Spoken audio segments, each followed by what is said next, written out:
저는 30대 초반 여성입니다. 오늘도 식탁 앞에 앉은 엄마가 그저 한숨만 쉬고 있네요. 엄마, 이제 그만해. 나 진짜 괜찮아.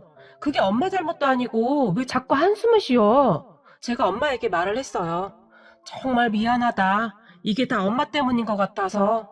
라고 말을 하는 엄마의 눈에서는 금방이라도 눈물이 쏟아져 나올 것만 같습니다. 아니라니까. 엄마한테 그런 식으로 행동하는 집구석이라면 나도 사양이야.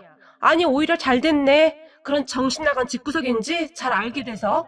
제가 식탁 의자에 앉은 엄마의 등을 꼭 안아주면서 말을 했어요. 그런 엄마의 등을 꼭 끌어안는데 문득 우리 엄마도 이제 나이가 들어가나 봅니다. 몸이 왜 이렇게 자그마해진 것인지 마음이 너무 아파옵니다. 엄마, 내가 사다 준 홍삼은 먹고 있는 거야? 살이 왜 이렇게 빠졌어? 제가 엄마에게 잔소리를 했는데 걱정 마, 잘 먹고 있으니까 너나 건강 잘 챙겨. 이럴 때일수록 더 잘 챙겨야 하는 거 알지? 이 세상에 너랑 나밖에 없는데 라고 말을 하는 엄마의 얼굴이 더욱 슬프게만 보이네요. 그런 엄마의 얼굴을 보는데 제 실수로 인해 엄마가 고통을 받았다는 생각을 도저히 떨쳐버릴 수가 없네요. 남자친구는 얼굴도 잘생겼고 직업도 꽤 좋았어요. 제 친구들조차도 하준씨 말이야, 어디 하나 빠지는 게 없어. 너는 진짜 좋겠다. 부럽다, 야. 라고 할 정도였으니까요. 사실 저도 그런 남자친구가 좋을 수밖에 없었어요. 거기다 저에게 정말 잘했거든요. 그런데 얼마 전 남자친구가 우리 집에 인사를 왔다가 헤어졌어요. 정말이지 이런 말도 안 되는 일이 일어나더라고요. 그리고 제가 사람을 얼마나 잘못 봤던지에 대해서 뼈저리게 느끼게 되었답니다. 지금 생각해보면 남자친구는 굉장히 계산적인 인간이었어요. 저에게 고의적으로 접근을 한 것 같아요.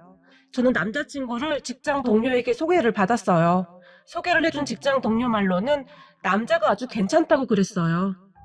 가만히 생각을 해보니 소개팅을 하기 한두 달 전부터 직장 동료가 저에게 이것저것을 물어왔던 것이 기억이 나더라고요.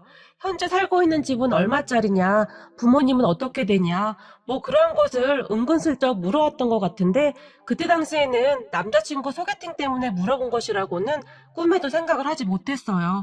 그냥 지나가듯이 물어왔거든요. 저희 집이 아빠가 남긴 유산이 있어서 돈이 조금 있는 편이거든요. 그런데 남자친구는 이미 모든 것을 계산하고 있었고 마치 먹잇감을 노리는 하이에나처럼 표정을 보고 달라들었던 것이죠. 생각할수록 대단하다는 생각밖에 안 드네요. 그리고 모든 것을 사전에 파악한 남자친구는 저에게 그렇게 잘해줄 수가 없었어요. 제 취향이나 취미 등을 정확하게 꿰뚫고 있었고 제 마음에 들려고 많이 노력을 했거든요. 우리는 그렇게 1년쯤 사귀었는데요. 어느 날 남자친구가 우리 부모님이 빨리 결혼했으면 하는데 네 생각은 어때? 라고 물어왔어요. 하지만 저는 엄마와 단둘이 살았던지라 제가 결혼을 하게 되면 홀로 남을 엄마 걱정을 하지 않을 수가 없었는데요. 그런 남자친구에게 내가 나이가 많은 것도 아니고 결혼을 조금 더 이따 하고 싶은데 나 결혼하면 우리 엄마 혼자 있어야 해서 엄마 걱정도 되고 라고 말을 했어요. 네가 나이가 왜 안 많아? 여자 나이 30살 넘으면 이제 할머니야, 할머니. 그리고 우리가 어머님 옆에 가까이 살면서 왔다 갔다 챙기면 되잖아. 남자친구가 목소리에 잔뜩 힘까지 주면서 말을 했어요. 글쎄, 나는 아직 결혼 생각이 없는데. 제가 다시 말을 했지만 남자친구는 우리 집에서는 빨리 결혼하라고 난리인데? 라며 조금씩 저를 압박해 왔어요. 그렇게 저는 뭐에 홀린 사람 마냥 남자친구를 우리 엄마에게 소개했어요. 제가 남자친구를 처음으로 집에 데리고 왔기에 엄마는 많이 긴장을 한 것처럼 보였어요. 남자친구가 집에 오기 전부터 음식을 뭘 준비해야 하나 고민하고 또 고민했으니까요. 남자친구가 해물탕을 좋아한다는 말을 듣고는 직접 해물탕까지 준비를 했으니까요. 음식을 준비하는 내내 희정아, 음식 간이 어때? 괜찮아? 라는 말을 100번은 더 물어본 것 같으니까요. 그렇게 우리 집에 인사를 하러 오던 날 남자친구는 한 손에는 꽃다발과 다른 한 손에는 과일 바구니를 들고 아주 신이 나서 왔어요. 엄마도 밝은 성격의 남자친구를 보며 마음에 들어하는 눈치였어요. 남자친구가 넉살이 좋아서 어른들이 좋아할 스타일이었으니까요. 식사를 하는 내내 어머님, 음식 솜씨가 엄청나신데요? 제가 해물탕을 좋아해서 참 많이 먹으러 다녔는데 이런 맛은 진짜 처음이에요. 나중에 우리 어머니에게도 비법 좀 알려주세요. 라는 말을 했는데 남자친구는 참 대단했던 것이 불편한 자리라면 불편한 자리였을 텐데 전혀 불편해하는 모습이 아니었어요. 우리는 그렇게 식사를 마치고 차를 한 잔씩 마시면서 대화를 했는데요.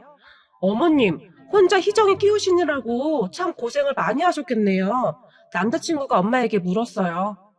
엄마가 자식을 키우는데 고생이라고 할 게 뭐가 있어?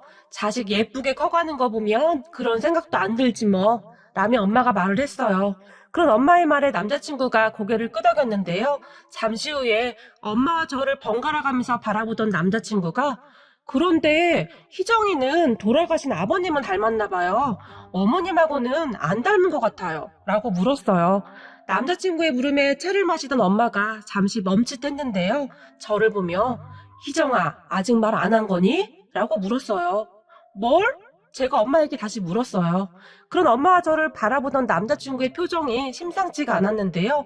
남자친구가 엄마와 저를 보며 그게 무슨 말씀이신지요? 라고 물었어요. 희정아, 결혼할 사이인데 다 말을 해야 하는 게 맞는 것 같다. 엄마가 정말 힘겹게 입을 뗐는데요. 엄마는 그냥 우리 엄마인데 뭘 말해야 한다는 거야? 제가 다시 엄마를 보며 물었어요. 그리고 엄마가 남자친구를 보며 사실 말이야. 나는 희정이 친엄마가 아니야. 친엄마는 희정이 낳고 얼마 안 돼서 돌아가셨고 나는 그 뒤에 희정이 아빠가 재혼한 거야. 하지만 나는 희정이를 내 딸처럼 키웠어. 단 한 번도 내 딸이 아니라는 생각을 해본 적이 없었어. 엄마가 남자친구에게 천천히 그리고 정성스레 설명을 했어요. 엄마는 그 부분으로 인해 저에게 좋지 않은 영향이라도 줄까 싶었는지 정말 노심초사하는 듯 해보였어요. 그렇게 말을 끝내자마자 엄마가 급히 남자친구의 얼굴부터 살피는 모습이었거든요. 그리고 그런 엄마의 말에 네? 그럼 친자식도 아닌데 혼자 이렇게 키웠다고요? 이게 어떻게 가능하죠? 남자친구가 정말 많이 놀란 표정으로 말을 했어요. 말을 좀 조심했으면 하는데 친자식이 아니라니 엄마와 난 그런 생각을 해본 적이 단 한 번도 없어. 제가 남자친구에게 말을 했어요. 아니, 그래도 이게 쉬운 일이 아니니까. 라며 남자친구가 말을 했지만 남자친구는 표정 관리가 안 되는지 안절부절 못하고 있었어요. 그런 남자친구를 보며 내가 평생을 키운 딸이라 내 목숨보다 소중한 딸이네. 그러니 하준군이 우리 딸한테 잘 좀 해줬으면 해. 엄마가 말을 했어요. 하지만 남자친구는 그때까지도 많이 놀란 눈치였고 가는 내내 표정이 좋지 않았는데요. 그렇게 남자친구가 돌아간 뒤 넌 내 딸이 분명한데 왜 이런 걸로 항상 눈치를 봐야 하는지 모르겠다. 엄마가 한숨까지 쉬면서 걱정스레 말을 했어요. 그리고 그런 엄마의 걱정은 현실이 되었는데요. 우리 집에 다녀갔던 남자친구가 저를 대하는 태도가 조금씩 변해갔거든요. 냉랭해졌다고 해야 할까요? 그런 남자친구를 보며 제가 우리 집에 인사도 끝났는데 자기 집에 인사는 언제 가? 라고 물었어요. 제 말을 듣던 남자친구는 급한 것도 아닌데 뭐 라고 말을 하며 약속을 계속 미뤘어요. 그때쯤 저도 조금씩 뭔가 이상하다고 생각을 하게 되었고 어느 날 남자친구에게 자기 사실대로 말해봐. 우리 집에 다녀간 뒤로 자기 조금 이상해진 것 같은데? 우리 엄마가 친엄마가 아니라는 소리 듣고 그런 것 같다는 생각이 드는데? 제가 남자친구에게 물었어요. 그런 제 말을 듣던 남자친구가 사실 조금 많이 놀랐어. 그런데 엄마가 새엄마인 줄은 정말 꿈에도 몰랐어. 그래서 우선 우리 엄마한테 말을 해놨는데 우리 엄마가 아직 아무런 말이 없어서 라는 황당한 말을 했어요. 그게 우리가 결혼하는데 큰 문제가 되는 건가? 나는 잘 이해가 안 되는데? 제가 남자친구에게 다시 물었어요. 당연히 큰 문제지. 친엄마랑 새엄마랑 어떻게 똑같을 수가 있냐? 나중에 재산 문제도 있고 그 재산이 너한테 다 온다는 보장이 어디 있어? 라고 남자친구가 말을 했고 재산? 무슨 재산? 그게 무슨 말이야? 라고 말을 하며 남자친구를 바라봤는데요. 아니 그렇잖아. 친자식도 아니고 나중에 너한테 재산을 주겠냐고. 절대 안 그럴 것 같은데? 라는 말을 했어요. 그때쯤 저는 기분이 상당히 상해 있었고 그래? 그럼 우리 그냥 이쯤에서 끝내야겠다. 나는 네가 그런 생각을 하고 있는 줄은 꿈에도 몰랐거든. 제가 남자친구에게 말을 했어요. 아니, 우리가 나이가 어린 것도 아니고 이왕 결혼하는 거 꼼꼼히 따지고 결혼해야지. 요즘은 부모가 재산 안 주면 월급 받아서 집도 못 산다고 하잖아. 그러니까 부모한테 받을 수 있는 만큼 다 받고 조금 편하게 사는 게 낫지. 생각해봐라. 결혼해서 애 낳고 네가 회사를 그만두게 될 수도 있는데 내 월급으로 어느 세월에 집을 사겠냐? 라고 남자친구가 정말 아무렇지도 않게 말을 했어요. 그런 남자친구의 말에 정말 기가 막힐 수밖에 없었는데요. 그래? 그럼 너네 부모님은 얼마나 도와줄 수 있는데? 제가 남자친구에게 물었는데요. 우리 부모님? 우리 부모님은 돈이 얼마 없지. 그러니까 너네 집이라도 돈이 있어야 도움을 받지. 양쪽 다 없어봐라. 사는 게 정말 힘들지. 라는 황당한 말을 했어요. 그때 저는 이미 남자친구에게 정이 떨어졌던 것 같아요. 뭐 이런 인간이 다 있지? 그런 생각이 들었거든요. 그렇게 저는 남자친구에게 그래? 그럼 그래야겠다. 나는 너가 말하는 조건에 맞지가 않는 사람이네. 나는 우리 엄마 재산에 하나도 관심이 없거든. 그러니까 우리 이쯤에서 끝내자. 제가 남자친구에게 말을 했는데요. 근데 너네 집 재산이 꽤 있다고 들었는데 너네 새엄마가 하나도 안 해준대? 남자친구가 다시 물었어요. 그게 내 거냐? 우리 엄마 거지. 나는 그거에 전혀 관심 없어. 그동안 우리 엄마가 나를 이만큼 키워준 것만으로도 나는 정말 더 바랄 게 없거든? 그리고 새엄마란 호칭은 기분 나쁘니까 안 썼으면 좋겠는데? 제가 남자친구에게 못을 박듯이 말을 했어요. 그런 제 말에 남자친구가 아니, 새엄마 재산 중에 너네 아버지 재산도 있는 거 아니야? 그건 네 거나 마찬가지지. 너 그렇게 살면 진짜 바보 되는 거야. 라는 충격적인 말을 했어요. 그쯤에서 저는 남자친구와 더 이상 이야기를 할 필요가 없다는 생각이 들었고 너랑 나랑 생각이 많이 다르네. 그러니까 이만 헤어져. 라고 말을 하고는 자리에서 일어났는데요. 그런 저를 보던 남자친구가 내가 소개받을 때 이것저것 잘 확인해달라고 했는데 이게 뭐야? 시간만 낭비했네? 라고 중얼거리며 저를 밀치고 나가버렸어요. 정말이지 기가 막히더라고요. 그런 인간인 줄 1년 동안 모르고 있었던 제 자신이 정말이지 너무 한심해 보였어요. 그리고 우리는 그렇게 헤어졌어요. 하지만 착한 우리 엄마에게 어떻게 설명을 해야 할지 고민이 되었어요. 아무래도 엄마 마음이 너무 여리다 보니 분명히 상처를 받을 것 같았거든요. 그렇게 며칠을 고민만 하고 있었는데 희정아, 하준이랑 싸웠어? 요즘은 데이트도 잘 안 하는 것 같네? 엄마가 제 눈치를 보면서 말을 했어요. 그게 우리 헤어졌어. 제가 엄마의 눈을 애써 피하며 말을 했는데요. 뭐? 왜 헤어진 거야? 너네 결혼까지 약속했던 거 아니야? 엄마가 놀라서 물었지만 그런 엄마를 보며 근데 요즘 자세히 보니까 애가 좀 별로야. 인성이 좀 그런 것 같아서 내가 먼저 헤어지자고 했어. 저는 엄마에게 제가 먼저 헤어지자고 했다는 말을 특히 강조해서 말을 했어요. 제 말을 듣고 있던 엄마의 표정이 어두워졌는데요. 혹시 말이야, 내가 네 친엄마가 아니어서 싫다고 한 거니? 그전에는 괜찮았잖아. 엄마가 정말 슬픈 표정으로 물었어요. 엄마 무슨 말을 그렇게 해. 나는 엄마를 내 친엄마가 아니라고 생각해 본 적이 단 한 번도 없어. 나를 낳아준 엄마는 어차피 얼굴도 기억이 안 나는 걸. 그러니까 그렇게 말하지 마. 제가 엄마를 나무라듯이 말을 했어요. 우리 엄마는 제가 5살 무렵에 우리 아빠와 재혼을 했다고 했어요. 저를 낳아주신 친엄마는 제가 태어나고 얼마 지나지 않아 돌아가셨고 막 2살이 된 저를 할머니가 키워주셨다고 해요. 아빠는 일을 해야 했으니까요. 그런데 어느 날 아빠가 재혼을 하겠다며 지금의 엄마를 데리고 왔다고 합니다. 그런 아빠와 엄마를 보며 내가 키울 테니 걱정 안 해도 된다. 그러니 너희들끼리 잘 살면 되는 거야. 할머니가 말을 했다고 해요. 엄마는 초혼이었는데 이미 결혼했던 남자와 결혼을 해야 했으니 할머니가 엄마의 눈치를 본 모양이에요. 그렇잖아도 애까지 딸린 남자랑 결혼을 한다고 엄마 집에서 반대를 많이 한 모양인데 이미 아빠를 좋아하게 된 마음을 되돌릴 수가 없었다고 하네요. 그런데 할머니 등 뒤에 있던 제가 갑자기 그런 엄마를 보며 엄마! 엄마! 라는 말을 하더니 엄마 품에 안겼다고 하네요. 어린 제가 친엄마, 새엄마를 알 리가 없었겠죠. 다만 아빠랑 같이 왔으니까 드디어 엄마가 왔구나 그런 생각을 했던 것 같다고 할머니가 말을 해줬어요. 그때 할머니 마음이 그렇게 아팠다고 하니까요. 그렇게 제가 엄마 품에 안겼는데 할머니가 그런 저를 떼어놨다고 해요. 그런데 엄마가 할머니를 말리며 괜찮아요. 그냥 두세요. 라고 말을 하더니 저를 보며 엄마야, 엄마가 너무 늦게 왔지? 라며 활짝 웃었다고 합니다. 그 모습에 아빠와 할머니가 놀라서 아무 말도 못하고 있었는데요. 이제 엄마랑 같이 살자. 엄마가 다시 말을 했다고 합니다. 그렇게 엄마와 저는 쭉 같이 살게 되었어요. 그리고 엄마는 저에게 정말 잘했어요. 제 친엄마가 아니라는 것을 한참 후에 알 정도로 말이죠. 제가 중학교 때쯤 이모 집에 갔는데 이모가 엄마에게 전처 자식 키우느라 네 자식도 안 낳고 이게 뭐 하는 짓이냐고 너 나중에 후회해 이거사 라고 하는 말을 제가 우연히 들어버렸거든요. 그 사실을 알고 정말 충격을 받았고 엄마에게 처음으로 반항도 해보고 힘든 시간이었는데요. 어느 날 이모가 엄마에게 심하게 한 소리를 들었던지 저를 찾아왔어요.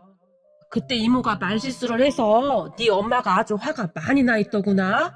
이모가 말을 했고 저는 그저 뚱한 표정으로 앉아 있었어요. 이모가 미안해 말실수해서. 그런데 이것만은 꼭 알아주렴. 네 엄마는 너를 정말 친딸처럼 생각한단다. 그러니까 동생도 안 낳은 거 아니겠니? 그렇게 말을 한 이모가 한숨을 쉬더니 네 엄마랑 이모는 새엄마 손에서 자랐다. 친엄마가 집을 나가버렸거든. 그런데 새엄마가 좋지 않은 사람이었어. 그래서 참 힘들게 자랐거든. 그래서 그랬는지 너를 보면서 네 엄마 어릴 적이 생각나는지 너한테 그렇게 잘할 수가 없었어. 네 동생을 낳으라고 해도 싫다고 하더구나. 혹시나 동생이 태어나면 마음이 변해서 그런 나쁜 새엄마가 되면 어떡하냐고. 다들 말렸지만 소용이 없었어. 너 하나만 잘 키우겠다고 했거든. 이모가 눈물까지 글썽이며 말을 했어요. 우리 엄마는 그런 사람이었어요. 그 뒤에도 엄마는 변함없이 저에게 잘해줬거든요. 그러다가 대학을 다닐 때 아빠가 사고로 돌아가셨고 엄마와 저는 서로 의지하면서 지금껏 잘 살아왔어요. 우리는 그냥 그렇게 평범한 모녀인데 우리 모녀 이야기를 듣기만 하면 사람들은 색안경부터 끼고 바라봤어요. 새엄마가 어떻게 그렇게 잘해줄 수가 있느냐. 분명 무슨 꿍꿍이가 있을 거다 라고 말이죠. 그리고 남자친구도 여지없이 그렇게 본색을 드러냈고요. 결혼을 하게 되면 엄마가 도와줄 것이라는 것도 물론 잘 알고 있었지만 남자친구 행동을 보니 그러면 안 될 것 같더라고요. 질적으로 나쁜 인간이 분명해 보였으니까요. 그리고 결혼을 하게 되면 우리 엄마에게 더 큰 상처를 줄 것이 확실해 보였어요. 그렇게 제가 헤어졌다는 말을 하면서부터 엄마의 표정이 심각해져 갔는데요. 그런 엄마를 보며 엄마, 인성이 바닥인 애들은 평생 안 고쳐져. 근데 걔 인성이 정말 바닥이야. 차라리 잘 됐어. 결혼까지 했으면 어쩔 뻔했어? 제가 엄마를 보며 말을 했어요. 우리 딸이 얼마나 착한데 나쁜 놈 같으니라고. 엄마가 중얼거리듯이 말을 했어요. 엄마와 저는 그 뒤 남자친구에 대해 단 한마디도 하지 않았는데요. 한 2달쯤 지났을까요? 남자친구가 다시 찾아왔어요. 제가 전화를 받지 않았더니 저를 소개시켜준 사람에게 제 퇴근 시간을 물어봐서는 시간에 맞춰 우리 회사 앞에 서 있더라고요. 제가 그런 남자친구를 놀라서 바라봤는데요. 남자친구는 정말 아무렇지도 않게 잘 지냈어? 전화를 안 받아서 찾아왔어. 라며 웃었어요. 우리가 이렇게 웃으면서 얘기할 사이는 아니지 않나? 나 바빠서 이만 갈게. 라고 남자친구에게 말을 하며 돌아섰는데요. 우리 엄마가 너 인사 오래. 우리 엄마가 너네 엄마 새엄마라 걱정 많이 했었는데 내가 잘 설득했어. 라는 말을 했어요. 그런 남자친구를 보며 너 머리가 어떻게 된 거 아니냐? 우린 이미 헤어졌어. 제가 남자친구를 째려보며 말을 했어요. 그래도 우리가 만난 기간이 있는데 어떻게 그냥 그렇게 헤어져? 그때는 내가 놀라서 그랬어. 그러니까 네가 이해해줘. 생각해봐. 갑자기 우리 엄마가 새엄마야. 그러는데 안 놀릴 사람이 누가 있겠냐? 라고 말을 하며 제 손을 잡았는데요. 이미 너한테 정남이가 떨어졌으니까 그만해. 제가 남자친구의 손을 급히 뿌리치며 말을 했어요. 야, 그러니까 니네 새엄마가 우리 결혼할 때 도와줄 거라는 말 진작에 했으면 우리가 헤어지지도 않았잖아. 너는 왜 쓸데없는 고집을 피우냐? 전 남자친구는 정말이지 조금도 상대를 배려해주는 그런 사람이 아니었어요. 그런 모습을 보며 헤어지길 잘했다고 다시 한번 확신을 하게 되었네요. 사실은 말이죠. 우리 둘을 소개해준 회사 직원이 둘이 왜 헤어졌냐고 묻더라고요. 하준이랑 왜 헤어졌어요? 둘이 잘 되면 나 양복 한 벌 얻어 입기로 했었는데. 그 직원이 아쉽다는 듯이 물었어요. 그런 직원의 말에 사실 우리 집에 돈이 좀 있잖아요. 근데 제가 없다고 했더니 바로 헤어지자고 하더라고요. 좀 잘했으면 내가 집도 하나 해갈 수 있었는데 참 바보 같네요. 라고 살짝 말을 흘렸었는데요. 그랬더니 그 말을 전 남자친구에게 전한 모양이더라고요. 득달같이 쫓아온 거 보니까요. 역시 제 생각이 틀리지 않았다는 게 참 씁쓸했지만 이렇게 끝내게 되어서 얼마나 다행인지 모르겠네요. 그렇게 전 남자친구와 실랑이를 하다가 더 귀찮게 하면 경찰에 신고할 거야. 그러니까 그만해. 제가 전 남자친구를 노려보며 말을 했어요. 그리고 전 남자친구가 당황을 하며 가버렸는데요. 참 황당했던 것이 며칠 후에 전 남자친구 엄마에게서 연락이 왔어요. 전에 저한테 상의도 없이 제 전화번호를 알려줬더라고요. 그 부분 때문에 말다툼을 했었는데 딱 한 번 전화가 오고 그 뒤로는 안 왔었기에 저는 번호를 저장도 안 해놨어요. 그럴 사이도 아니었고요. 그런데 저에게 전화를 한 거예요. 나 하준이 애미다 라고 시작을 했는데요. 너 인사 온다고 하더니 언제 오는 거니? 우리 가족들이 목 빠지게 기다리는데 라고 물어왔어요. 뭐 이런 정신 나간 가족이 있을까요? 누가 봐도 전 남자친구가 시켜서 전화한 게 다 티가 났거든요. 죄송한데 우리 헤어졌거든요. 그러니까 전화하지 마세요. 라며 제가 전화를 끊으려고 했는데요. 잠깐만.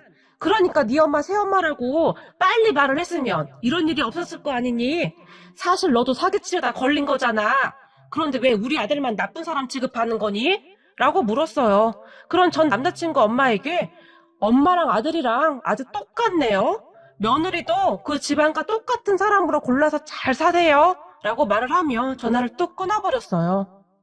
그런데 우리 집에 돈이 있다는 소리에 눈이 돌아간 전 남자친구가 포기를 안 하고 저를 계속 따라다녔어요. 나중에는 전 남자친구 엄마가 문자도 보내왔는데요. 여자가 그렇게 튕기면 너무 질릴 수도 있으니까 이쯤에서 그만 받아줘라. 뭐 이런 식의 문자를 보내왔어요. 그러다가 어느 날은 우리가 잘못했다 그런 말을 하네요. 뭐 이런 인간들이 다 있는지 이해가 안 될 정도였어요. 그러다 한동안 조용해졌었는데요. 저는 다 끝난 줄 알았어요. 그런데 어느 날 전 남자친구를 소개해준 사람이 저에게 희정씨 혹시 하준이한테 연락 왔어요? 라고 다급하게 물었어요. 아니요? 우리 헤어진 지가 언젠데 연락이 와요. 제 앞에서 그 사람 이름도 꺼내지 마요. 그리고 그런 사람 소개시켜주고 저한테 계속 이러는 박 대리님도 저는 이해가 안 돼요. 제가 기분 나쁘다는 투로 말을 했는데요. 미안해요. 나도 그런 사람인 줄 진짜 몰랐어요. 근데 지금 그 집 큰일 났대요. 연락 오면 절대 받지 말라고 말해주는 거예요. 내가 희정 씨한테 미안해서 더 이상 숨기지 못하겠어서요. 라고 말을 하며 한숨을 쉬더니 하준이 결국 여자한테 된통 당하고 집안 쑥대밭 되었대요. 그러니까 절대 연락 오면 받지도 마요. 라고 말을 했어요. 그 말에 제가 그게 무슨 말이에요? 쑥대밭이라니요? 라고 물었는데요. 사실 쑥대밭이라는 말이 좋은 의미로 쓰는 단어가 아니잖아요. 그래서 궁금하더라고요. 제 말에 박 대리가 주변을 두리번거리더니 이 미친 인간이 말이에요. 돈 많은 여자 만난다고 계속 쑤시고 다녔거든요. 그러다가 의사를 소개받는 모양이에요. 집단에는 하나 걸렸다 싶었겠죠? 의사요? 의사가 왜 그런 인간이랑 제가 놀라서 물었어요. 그러니까요. 그 여자가 의사라고 슬슬 접근하면서 결혼을 전제로 하준이를 꼬신 모양인데 병원을 넓혀야 하니까 돈이 좀 필요하다고 말을 한 모양인데 의사 며느리 보려고 하준이 엄마가 하준이 부모님 집을 담보로 대출까지 받아서 다 해준 모양인데요. 그 여자가 그 돈 받아서 외국으로 날랐대요. 그런데 더 기가 막힌 건 말이에요. 그렇게 걸려든 남자가 한둘이 아니었대요. 그래서 지금 하준이 경찰서 다니고 난리가 난 모양인데 해외로 날라서 이게 참 복잡하다고 하네요. 뭐 잡을 수나 있을까 모르죠. 그래서 지금 그 집 거리에 나앉게 생겼대요. 하준이가 여기저기 돈 빌리러 다니고 난리도 아니래요. 얼마 전에 나한테도 연락이 와서 나도 차단해버렸어요. 그러니까 희정씨도 절대 그 인간 전화 받지도 마요. 라고 흥분까지 한 채 말을 했어요. 정말 멍청해도 너무 멍청한 거 아니에요? 멀쩡한 의사가 왜 그런 인간을 만나겠어요? 한심하다. 어떻게 그런 사기를 당해요? 라고 제가 한심하다는 듯이 말을 했지만 근데 의사가 맞긴 하다나 봐요. 부모님이랑 거기 병원도 가보고 그랬다니까요. 경찰 조사차 경찰서에 갔다는데 경찰이 하는 말이 의료사고가 나서 합의금 물어주고 뭐하고 환자도 다 떨어지고 폐업 신고 직전이었다는데 빚이 어마어마했었나 봐요. 라고 말을 하고 박 대리가 자리를 떴는데요. 그 뒤 박 대리 말대로 정말 전 남자친구한테 전화가 걸려왔어요. 깜짝 놀라서 받지 않았는데 문자로 하는 말이 희정아, 내가 어머님 모시고 살 수 있을 것 같은데 우리 다시 잘해보면 안 될까? 라고 말을 하네요. 와, 어쩌면 미쳐도 이렇게 단단히 미칠 수가 있나요? 그런 전 남자친구에게 네가 이러고 있을 시간이 어딨냐? 사기치고 해외로 도망간 그 여자 잡으러 다녀야지 라고 문자를 보냈는데요. 그 다음은 답변이 없더라고요. 정말 제 인생에 똥물 제대로 뒤집었을 뻔했네요. 이번에 하도 호되게 당해서 앞으로 남자는 만나지도 못할 것 같아요. 살다 살다 별일을 다 겪네요. 사람 만날 때 정말 조심해야 할 것 같아요. 전 남자친구야, 인생 그렇게 살지 마라. 인생은 돌고 도는 거란다.